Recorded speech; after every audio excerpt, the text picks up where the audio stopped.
going to discuss format for your 10-minute play and for a full-length play.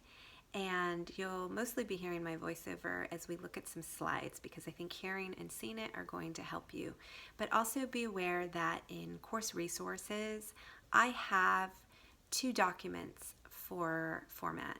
One is a PDF copy of what's in the back of your A More Perfect 10 by Gary Garrison, and that shows how to format your plays. And then there's also a PDF about the format for your traditional play, and that could be used for 10-minute or for a one-act or full-length play. If you already own Final Draft because of your screenwriting courses, then they have the best templates for writing a play. They have about 3 templates, and it's easy. You just plug everything in. It follows the format that you'll see in those 2 other PDFs. And I think it's Celtics is another one that has a play template in there, but that one gets a little bit wonky. One of the things, though, that you'll find and that I just want to address right now is that you do always have to have a cover page for your play with your title, your name, and your contact information, which includes all phone numbers, all meaning if you have an agent, create a contact for your agent as well, and their phone number and email address as well as yours. You have to have a second page, and this is not included in your 10 pages. The cover page and then the second page that's devoted to character breakdown, listing each character's name, gender, age, and any physical or emotional or relationship information we need to know to start the play, as well as setting and time, goes on this second page. But this is not page 2 of your 10-minute play. Page 1 begins when you begin the dialogue.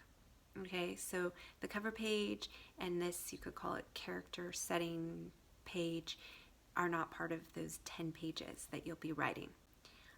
So again, that cover page and page with character setting and time do not count in the overall page numbers of your play. Okay, that first page of dialogue is your page 1. And there are a lot of theaters that systematically don't read plays that go beyond the 10th page number. This next part is very important, because just as it is for screenwriting, there is a standard to playwriting. And if you do not follow the format guidelines exactly as they are specified, then your work will not be taken seriously if you plan to submit your plays to any competitions or festivals. Now, and this is where it can get a little confusing when you start to look up the format just online.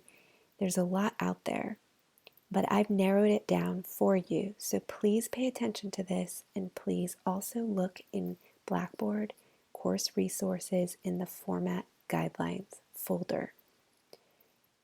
The reason why you have to follow a standard format is it is very easy for a producer or script reader to estimate how long the running time of the script will be.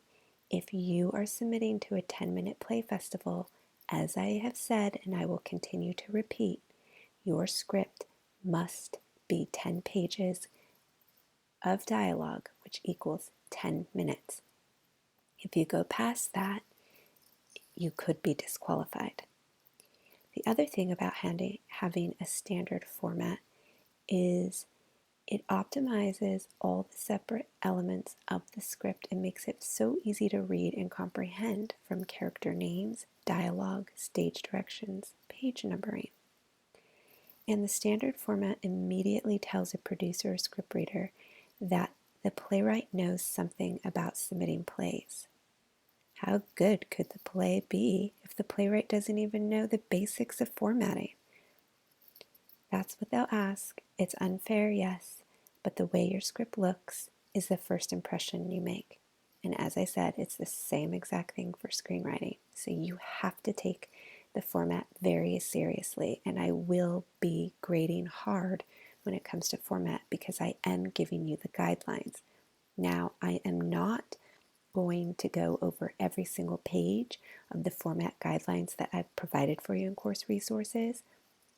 That is something for you to read on your own time. Now, you can do Courier 12 point or the other format you can guidelines specify using Times New Roman 12 point.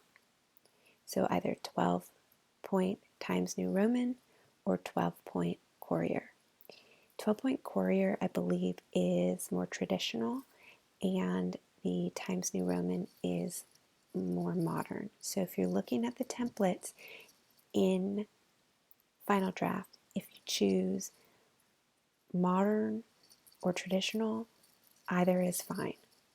Finally, this last page that you are seeing is actually in the very back of Gary Garrison's A More Perfect 10, which is your textbook.